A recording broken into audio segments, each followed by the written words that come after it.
On this edition of Sightings, this California Victorian was so haunted, the new owners never made it through the first night.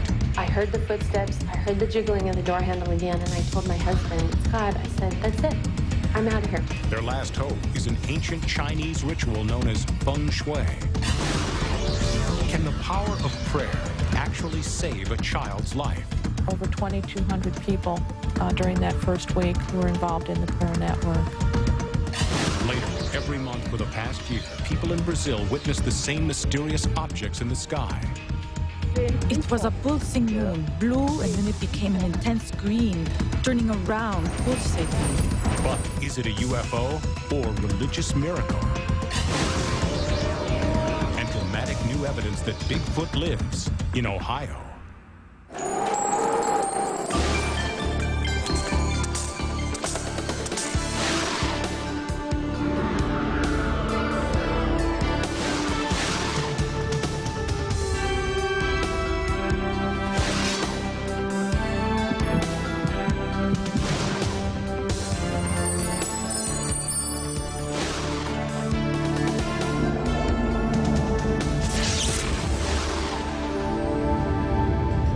Welcome to Sightings. I'm Tim White.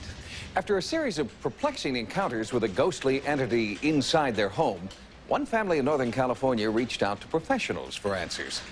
In addition to contacting a psychic investigator, they've also looked to the Far East and will participate in a secret ceremony designed to expel the ghosts from their haunted house. Carla Wall reports.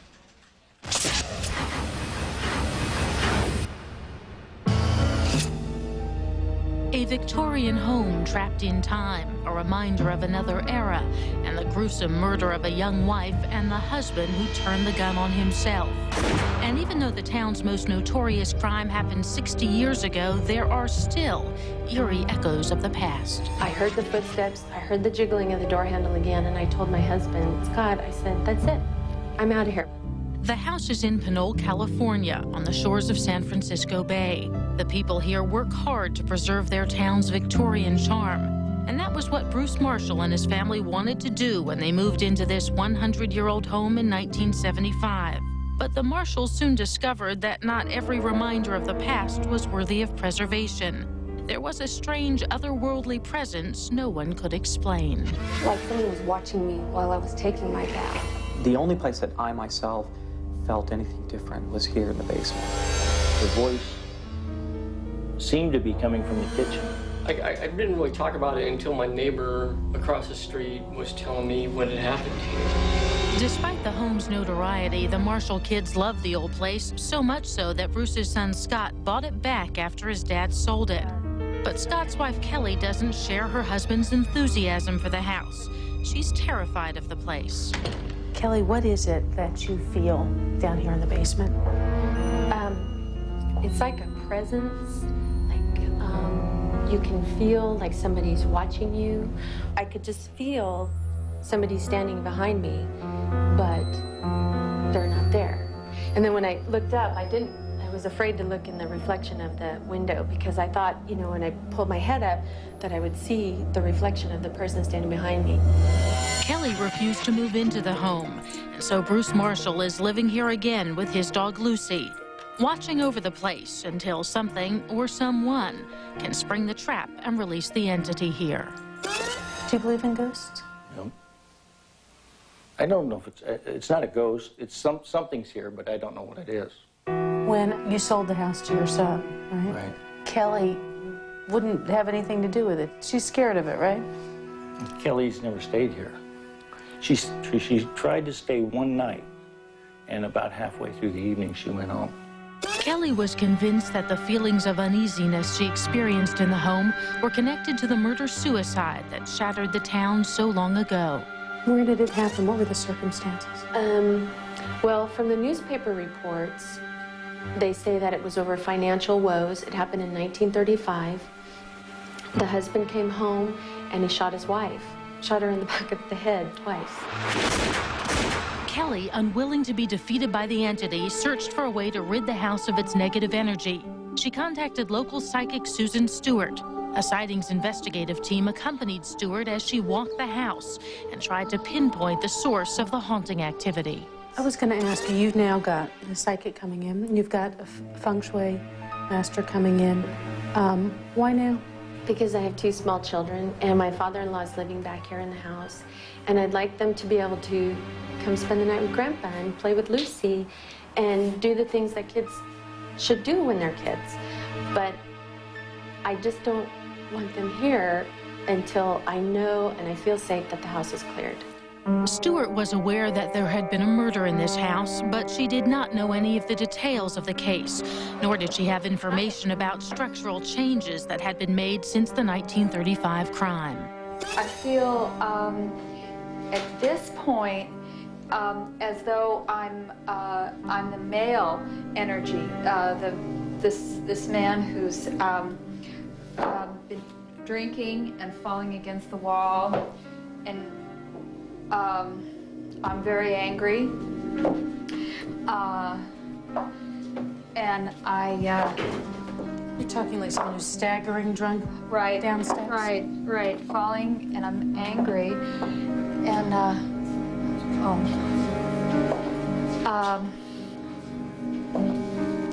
this particular place has a lot of very negative energy in it. I feel chills and cold, and I'm being now I feel like I'm a female and I'm being dragged by my hair and hit. Stewart's psychic impressions of a drunken, enraged husband hitting his wife in the back of the head were corroborated in obscure newspaper accounts. And according to Stewart, it's the distraught husband who's trapped here. Is there a presence still here, and do you feel it now? I feel as though the woman, the wife, I feel she's gone through to the light, and I think that she did that right away.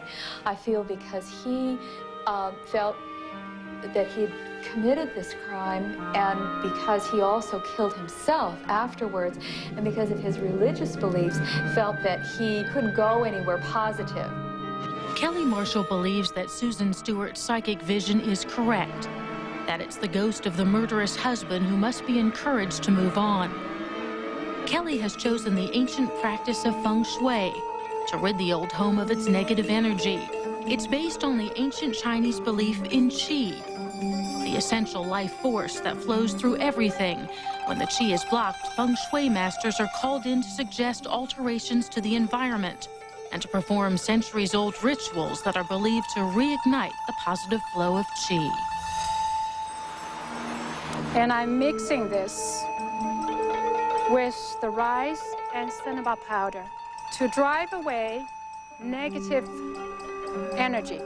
This feng shui ceremony is sacred and is usually performed in secrecy. But feng shui practitioner Lin Ho-Tu has given Sightings permission to videotape part of the cleansing ritual, including the sacred chants that are used to dispel evil spirits and return the positive qi. Ho-Tu has brought many of her students from the Young Lin Temple in Berkeley, California, to teach them the ritual and to increase its power. As I scatter rice, first you scatter it with your palms facing up to the sky as if you are feeding and requesting the wandering spirit to leave this location, to leave this site. The feng shui cleansing lasts for 24 hours, and once completed, Lin Ho-Tu believes she and her students have been successful. And perhaps you can explain to Kelly what you have now done for her house. We're not Ghostbuster. We are here to hopefully help the spirit finding the right place, a happier place to find a better life, to be reborn quickly into a better life. I thought when I started this whole thing that I would be afraid, and I was never afraid. I feel sadness for the people, but I also feel happiness, and I release. I'm very, very grateful. After the ritual cleansing, Lin Ho-Tu spent time with the entire Marshall family, explaining what they must do to keep the positive qi flowing through the house, and to keep the spirits at bay.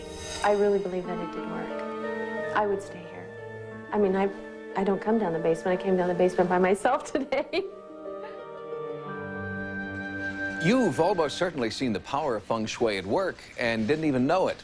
Have you ever noticed that nearly every Chinese restaurant has a fish tank? Well, it's not just for decoration, but because moving water, according to feng shui beliefs, will bring prosperity, luck, and happiness.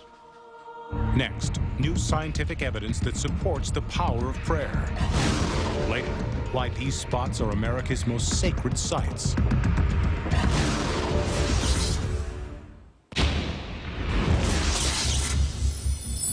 Recently, in Cambridge, Massachusetts, more than 800 doctors, nurses, and clinicians attended a groundbreaking conference titled Spirituality and Healing in Medicine. Some were religious, others quite secular, but they found common ground in their shared belief that prayer can and does heal the sick.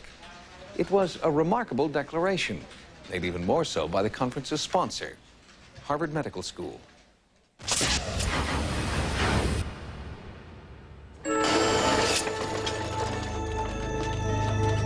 The Harvard conferees heard reports of life and death situations in which the power of prayer seemed to directly influence recovery, like the case of Deirdre Callahan. Within about 2 hours of arrival there, she was diagnosed with Reye's syndrome. And I knew that Reye's syndrome was one of the leading killer diseases of children under 12, and Deirdre was 10 at the time. In 1991, Deirdre Callahan was suddenly stricken with Reye's syndrome, a devastating urological disorder characterized by enlargement of the liver and swelling of the brain. It is often fatal. It was as if my heart had just fallen through my chest down into the floor. I couldn't think of anything else. I just knew that it was a killer disease and that she might die.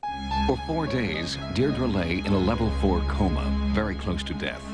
Her parents, Kathy and Tino, were told to prepare for the worst. Attending physician Dr. Lillian Gonzalez-Pardo held out little hope. With the coma state that she was in, I was sharing the same pessimistic outlook, because I have seen Reye's syndrome at different stages in my 20-year career, and I have seen patients die. That evening, they asked our minister, Reverend Mary Omwake, to prepare us for Deirdre's death. But Kathy and Tino were not ready to accept defeat. As their daughter's life hung in the balance, they began to contact prayer groups around the country, whose members devote special prayers to those in need. One of the groups that Kathy contacted is called Glad Helpers. When she called, I took the name of her daughter and, of course, got the address, and we immediately put her on emergency. Monthly, Glad Helpers publishes a list of thousands of people the group believes can be helped through the power of prayer. Every Wednesday, the group meets to meditate and pray. And Glad Helpers is only one of a number of organizations offering this gift of prayer to families in need. There were all in all about 16 actual church-affiliated congregations praying for Deirdre by the end of that week. And we estimate that there were about over 2,200 people during that first week who were involved in the prayer network. At the same time, Tino, a Native American of the Laguna Pueblo, contacted his family in New Mexico. Members of the tribe came together to perform healing rituals. And Kathy's sister, Darcy, was also called to perform rites sacred to Wicca, an ancient pagan religion. And when Darcy flew in from Boston to be by her niece's side, the Wiccan congregation continued the rituals. Wicca is a nature-based religion, viewing the divine as God and Goddess. Through magical practices, meditation, and prayer, Wiccans believe they can harness the Earth's natural energy and channel it into healing circles. It's very common in Wiccan healing circles to send energy and have it so that the person can use it in the way they need to use it. If for some reason it was Deirdre's time to go, then the energy would have been to make her passing easier. But if it was not her time and if it was still right for her to stay here, then she would use the energy to heal. I think they all united in the spirit of love, and through that love offered their prayers for one simple purpose, which was to heal a little girl in need. As precious hours slipped by, Kathy and Tino worked to build an invisible shield of prayer that extended nationwide and included people of many different faiths. It was then that Deirdre believes she began to see a light. I was in God's house. It wasn't a physical house. It was, the surrounding was kind of a pinkish white color. And I remember seeing entities or souls or beings there and angels. They had more of a glow to them. They were more elongated. The only thing I could really say were their eyes. It was just like a light on the body. But Deirdre was still locked inside a physical body that could not communicate this sense of healing. But 2 days later, a breakthrough. Dr. Pardo, she came to tell us Wednesday afternoon that they had detected a pupil response. And this was the first time in 5 days that they had any sign or any type of improvement. Following day, she started to open her eyes and look around. And I was able to look into her eyes for the first time. And she could follow through with what we call simple commands, like squeeze my hand or point to your mom, that kind of thing. That is good brain function when you start seeing those things. When I woke up at the hospital, I thought it was a dream. I remember strangers coming in and saying, "It's a miracle, we prayed for you." And so I was pinching myself along my arms to try to wake myself up. And then finally I came to realize and accept that it wasn't a dream. It was real. Deirdre emerged from her coma without any sign of the brain damage her physicians had expected when and if she did survive. I called her the miracle child because the chance for recovery was small given her clinical condition. Dr. Herbert Benson is a Harvard Medical School associate professor and founding president of the Mind-Body Medical Institute of Boston. Dr. Benson, an acknowledged pioneer in behavioral medicine, believes that prayer does have extraordinary healing powers, which have been demonstrated in clinical studies. People in an intensive care unit in San Francisco that were prayed for, but didn't know they were being prayed for, improved more rapidly with fewer complications than those who weren't prayed for. Dr. Benson believes more controlled studies need to be done before the healing properties of prayer will be accepted as part of the medical mainstream. Until then, proof of the power of prayer lies with families like the Callahans, who believe it has worked for them, who believe that a network of concentrated meditative energy can work miracles. It's a story that is told in this book, Unseen Hands and Unknown Hearts by Kathy Callahan. Prayer, I know, is an active agent. Prayer can be used to change anything in the physical world. Prayer is real. Prayer works. The power of prayer in working could be ascribed to either the patient believing in the prayer or some external forces. The external forces are things that are beyond science to measure now. Anytime, anybody prays, things happen. And I believe in it. And I knew when all these people were praying, something was going to happen.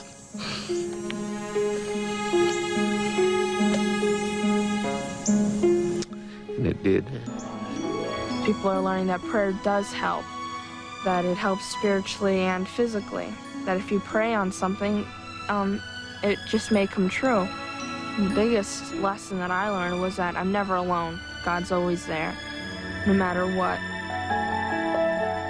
Dr. Herbert Benson, associate professor of medicine at Harvard Medical Center and one of the Harvard Conference's organizers, strongly believes that healthcare in the future will be based on a new three-pronged approach: medicine, surgery, and spirituality. Next, an unprecedented encounter with UFOs at the same Air Force base where the shuttle lands. And new evidence that the Shroud of Turin is real.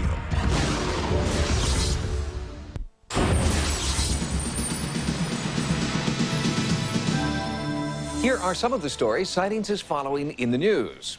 For the first time in more than 25 years, 6 hours of provocative Air Force audio tapes have been cataloged and condensed. So now the public can finally hear for themselves what happened when a UFO appeared over one of America's largest military bases. Carla Wohl reports. Edwards Air Force Base is one of the largest aircraft test centers in the world. The people who work here know the difference between an experimental aircraft and a meteor. But in 1965, they couldn't figure this one out. understand you got some U-5. Roger. Whereabouts are they? Edwards and Victorville area. Key excerpts from the declassified tapes have been organized into an audio documentary. I spoke with Sam Sherman, the documentary producer. Why did you decide to do something with them? I felt the public should know something about it. It's a subject that has been ridiculed for many years. It was a daunting task to make sense out of hours of tape from dozens of different sources. I took all the significant pieces of the conversations from phone patches and ground-to-air radio, base-to-base communication, and put them all together so it was like a dramatic program. Sherman took 8 months to assemble the collection of tapes into a concise and comprehensible account of the Edwards UFO incident. I was stunned to find out that a squadron of 12 UFOs was over Edwards and that there was an alert status and that 5 other bases were involved and NORAD was involved. It shocked me. This is the tower in Edwards. We have an object now. Open the seal. I can make out red and white. Flashing light. The air traffic controller on duty that night has agreed to speak publicly about the UFO incident for the first time in 3 decades. That interview on an upcoming edition of Sightings. In Nashville, Tennessee, medical researchers at Vanderbilt University believe that they have laid to rest the age-old myth that children get wired on sugar. Instead, it's the parent thinking the child will get wired that causes the behavior, according to Dr. Mark Woolratch, chief of the Child Development Department at Vanderbilt. His study, published in the Journal of the American Medical Association, concludes that there is no link between hyperactivity and sugar. Well, I think what it's really saying is if you're having a problem with your child's behavior, you probably ought to look elsewhere rather than sugar as the probable cause. One cause, according to the study, is a parent's expectation that children act differently after eating sweets. In the study, parent groups were asked to evaluate their children's behavior after the kids ate sugar. But the hyper kids had, in fact, not been given sugar. Instead, they were somehow feeding off their parents' unspoken, some say psychic, influence. The parents who thought their children had received sugar rated their children significantly worse. And not only that, when you actually looked at their behavior, they tended to stand closer to the children and be more demanding of the children. So just the suggestion had a real potent effect on their behavior and their perceptions of what they thought was happening with their children. At the conclusion of the Vanderbilt study, researchers found strong evidence that it is not the power of sugar, but the extraordinary power of suggestion that is creating the link between candy and chaos. In Turin, Italy, the mysterious shroud, believed by many to be the burial cloth of Jesus still bearing his likeness, will soon be put on public display for the first time in 20 years. Although some scientists have concluded through carbon dating that the Shroud of Turin is a medieval forgery, new research suggests previous carbon dating is unreliable. This is a replica of the Shroud of Turin. Probably the most visible features are the 2 parallel burn marks that were the result of the fire that the shroud suffered in the year 1532. John and Rebecca Jackson head up a joint Russian-American scientific investigation from the Turin Shroud Center in Colorado. And researchers in Moscow have found evidence that the 1532 fire may have tainted carbon dating results. The fire itself, the fire alone, is able to generate such an error as 400 years. And pollen samples from the shroud, as well as distinctive funeral markings, suggest the shroud is of Middle Eastern origin. I, with certainty, can say that the man in the shroud has elements that are distinctly Jewish, and the burial customs are typically Jewish burial customs, which were in force at the time of Jesus. Minimal age, not exact, but minimal age of the shroud is about 18 or 1700 years before present. Age is a critical factor, but the most enduring mystery to be solved is how the human form was imprinted on the cloth, since there are no traces of paint or body fluids remaining on the shroud. And certainly one possibility is radiation, because that can cause changes to the cloth. I am not prepared to offer any sources of or causes of that radiation. However, there's something here that is needs to be resolved one way or the other. We'll have more stories from the news next time. Now, here's what's coming up on Sightings. Every month in Brazil, crowds of 10,000 people gather to witness a religious miracle. I'm here with the faith that it's something from God. Investigators think it's a UFO. Later, a search for Bigfoot in Ohio.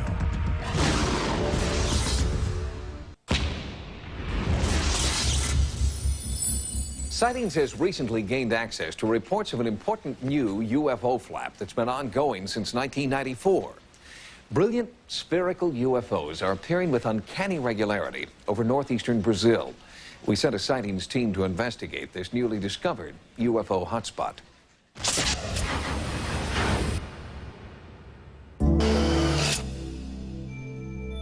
For more than 2 years now, the jungles of northeastern Brazil have played host to throngs of pilgrims, people who travel from all over the world to the small town of Bacharite. Here, at precisely 2 p.m. on the first Saturday of each month, UFOs appear and hover with such regularity that crowds of up to 10,000 people have witnessed the phenomenon. It was a pulsing moon, blue, and then it became an intense green, turning around, pulsating. It's not a hallucination. Those of us who were prepared with still and video cameras verified that there indeed were unidentified disc-shaped flying objects in the sky. That is, flying saucers. Immediately we aimed the still cameras, pointing them in that direction, and we documented the presence of 6 flying saucers. Reginaldo Atayive is head of CPU, one of Brazil's oldest and most respected paranormal research organizations. Since 1994, CPU has gathered an impressive gallery of UFO photographs, as well as collateral data about strange physical effects generated by the monthly visitations. On the first day of October 1994, when we photographed the UFOs, our equipment detected a very strong electromagnetic field. The static in the atmosphere increased to a frightening level, and it made the hair of those 6,000 people stand on end. At the same time that CPU was studying the UFOs from a scientific point of view, word spread throughout Brazil that what was happening in Bacharite was a religious miracle, a modern-day appearance of the Virgin Mary. I don't understand anything about ufology. I couldn't say. I'm here with the faith that it's something from God. I felt the presence of the Lord. The only ones who don't feel it are the ones who don't have faith. The Virgin speaks to us through the sun. Some scholars have compared UFO apparitions to apparitions of angels and saints and the Virgin Mary. John Saliba is a professor of religious studies at the University of Detroit. He has written several papers on the various religious interpretations of the UFO phenomenon. They come to warn us of disaster. They come to give us spiritual advice. They come to help us in our struggles here on earth. And since they are, of course, superior to us, immensely superior to us, they have a lot to teach us. The religious overtones of the Bacharite sightings have also caught the attention of South America's leading UFO researcher and author, Irene Gronke. The sightings are remarkably similar to ones Gronke investigated more than 20 years ago in southern Brazil. A little girl of 5 watched a UFO emitting a beam of light to the opposite side, where her mother and sisters were watching the clouds and saw Jesus Christ sitting and Our Lady. But it was a hologram. It was not the real thing. Gronke is now working with Reginaldo Atayive and CPU on the Bacharite sightings. It is a unique cooperative effort, exploring the UFOs here from both scientific and spiritual perspectives. The religious people were very resentful of the scientific people, and vice versa. The society I direct, which is CISNY, we study the two sides, and we are more prone to accept scientists together with mysticism. On her most recent visit, Gronke examined new photographic evidence at CPU headquarters, and she spent several hours at the local newspaper's archives, studying the trend of press accounts. Of course, this is very important for us ufologists when both the press and the authenticity of the photos is proved. The following day was the first Saturday of the month, and a sightings investigative team accompanied Brazil's preeminent ufologists to Baturité. At 2 p.m., a local religious leader announced the arrival of the Virgin Mary, and all eyes turned to the sky. Although no one on our team nor anyone in the Brazilian contingent saw any UFOs, many people in attendance were sure that they had had a supernatural vision. It was the pupil of the Virgin Mary, from the eye of the Virgin Mary. Based on her investigation at the site, Gronke believes that the Baturité sightings are being viewed from two angles, the scientific and metaphysical, and that like a two-way mirror, your angle determines what you will see. I believe that throughout the ages, our extraterrestrial superior beings have been trying to teach mankind progress in ethical codes and have used the means proper to the state of preparation that they found the populaces in. They are now trying to take us a step further. That is why it's so important that Ataide photographed what was seen in the clouds, which was not an image of Jesus Christ or our Virgin Mary, but really UFOs. Gronke believes she understands why most people at Baturité are seeing Christian symbols and not extraterrestrial beings or spacecraft. The reaction of the people, of the crowds that were present, was that of fervent Catholics who see these things in the church and believe they see Our Lady. That shows you that all this information they've had throughout the centuries is very well ingrained into people's subconscious.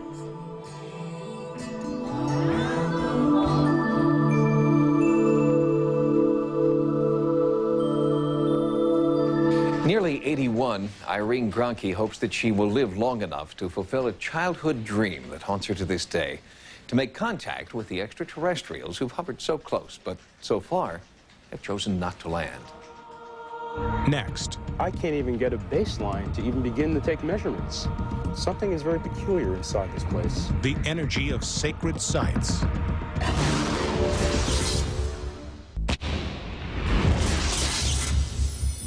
There are places around the world that have a strange, unearthly attraction. Stonehenge, the Great Pyramid at Giza, the Nazca Lines in Peru. And right here in the United States, there are also places, perhaps not as well known, where generation after generation return to make a spiritual connection with something beyond reason.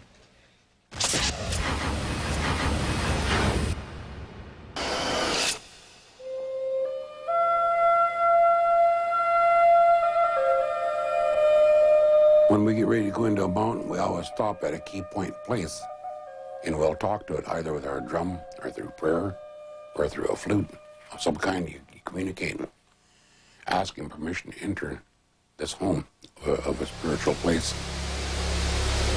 For generations, members of the Lummi tribe of California have journeyed to Mount Baker in search of spiritual guidance and renewal. Each time I go up there, I go up for a different reason. Sometimes I go up there and I've got a broken spirit. So I go there and I ask to heal my spirit.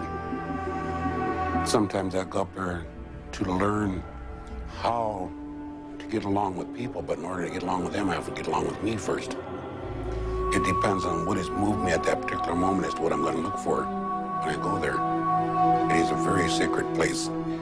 Sacred sites are at the core of American Indian culture.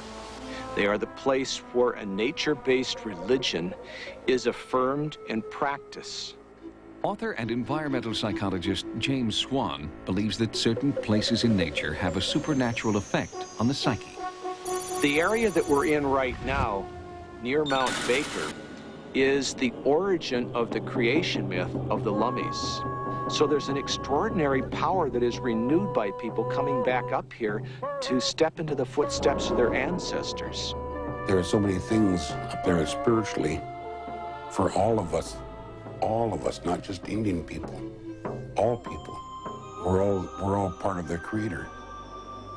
And it's there for everyone to listen to get healing from. But which came first, the legend or the location? Far to the east, in New England, there are ancient stone structures that still elicit powerful emotional responses, even though the legend of their origin is lost.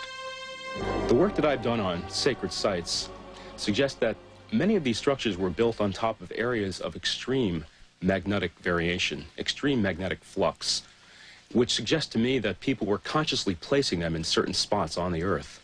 Archaeologist Sal Trento has been studying these enigmatic stone structures for more than a decade and has developed a theory to explain why they were created. The indigenous population in this country was well aware of the heavens and the stars. The cosmology of Native Americans is intense. These people knew what was happening with the sun, with the moon, and so forth, and the suspicion is that they might have built these chambers to take advantage of what they knew regarding the stars and the sun. Trento has found that each chamber is built along a kind of geomagnetic fault line in places where high levels of electromagnetism are concentrated. He asserts that this force of nature had a measurable effect on ancient people and their culture. Turns out that a radical change in a total magnetic field can cause people to have altered perceptions. The reason why this happens has to do with different brain chemicals that are released, and this affects people's moods and perceptions. A sightings team went with Trento to one of the most prominent stone chambers in New England, located in Upton, Massachusetts. Trento used a magnetometer to measure electromagnetism at the site, thought to be over 1,000 years old. The readings were bizarre. The closer I get to the center of the chamber, the more difficult it is to stabilize these readings. I can't even get a baseline 0 point to even begin to take measurements. Something is very peculiar inside this place. Each place has this presence or spirit to it. It's the equivalent of a church or a cathedral or shrine. It may not be something we can always measure directly with scientific variables, but it's here and you can sense it and feel it. Earth Mysteries researcher Sig Lundgren has not only explored sacred sites all over the world, he has also felt their physical effects. I've experienced heightened awareness of the spiritual. I've experienced the ability to think more clearly about issues that are up for me. I've experienced visions. And Lundgren maintains that these ancient spiritual centers continue to have relevance. In my humble opinion, most Americans are asleep, and sacred places are spaces where you can wake up. Some people call it being born again. Whatever it is, it's becoming aware that the spiritual realms are real. I think we're at a point in both our cultural evolution and human history where the rediscovery of the sacredness or spirituality of life is critical, because we have such great power in our technology these days that we have to balance it. So the idea of going to a place that is special to you and trusting in nature and your own nature is at the core, I think, of being healthy and sane in modern society.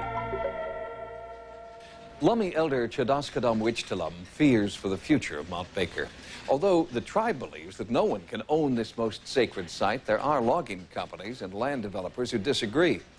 The Lummies are concerned that centuries of peaceful worship will eventually be only a memory. Next, Ohio farmers who've never heard of Bigfoot are staying out of the woods at night because of this.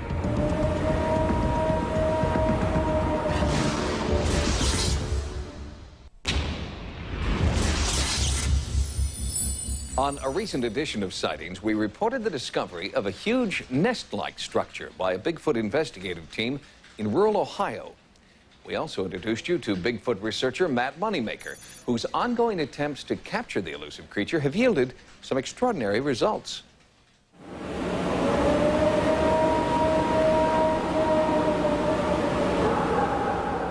The feeling was, the first time I saw a track was just, oh my God, all these stories are true. Matt Moneymaker has been tracking Bigfoot for over a decade, most recently in eastern Ohio, where local residents claim they have spotted the creature in heavily wooded areas. If you put a little effort into going out and checking this out, you could prove it to yourself. You could see for yourself some evidence that these legendary things existed. Moneymaker uses sophisticated surveillance equipment in his attempts to capture the sounds and images of the legendary creature. The purpose of a night vision scope is to be able to see in the dark without using lights, so that animals or other subjects that would be deterred by white light might walk into the frame, not even aware that they're being watched. And Moneymaker has recently gathered some of the most compelling evidence to date, sound recordings of an unidentified creature that may one day prove to be the elusive Bigfoot.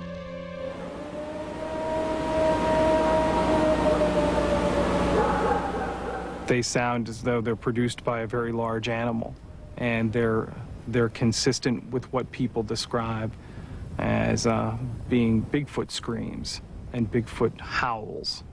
These sounds convinced Sightings to return with Moneymaker to the site of the original recording in hopes of capturing the creature on tape, this time on videotape.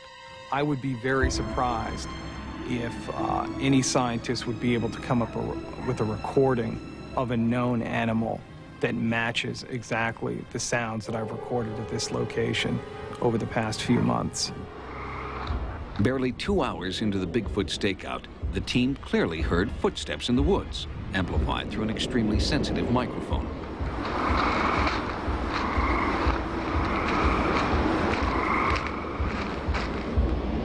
Moneymaker went in for a closer look, but whatever had caused the sound had vanished.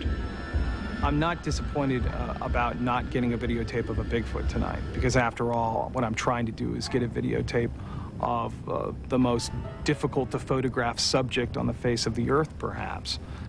And jokes about his last name aside, Matt's not in it for the money. What's really exciting about going out and looking for Bigfoots or investigating sightings is that you're doing something that most people are completely ignoring. It's a frontier subject that exists in a world where there really are no other frontiers.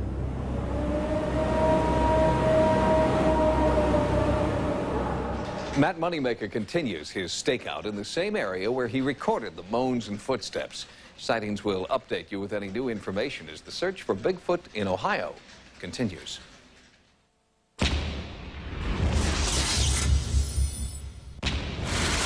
Ghosts, UFOs,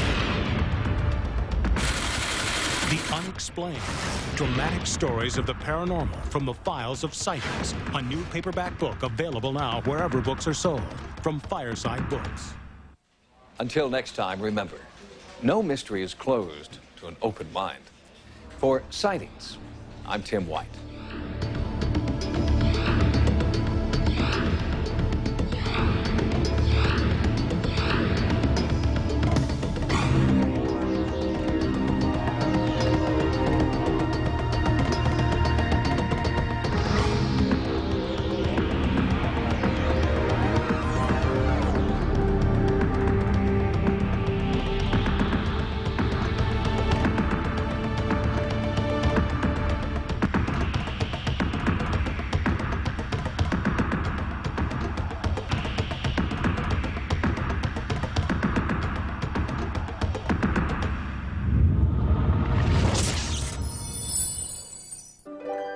Thank you.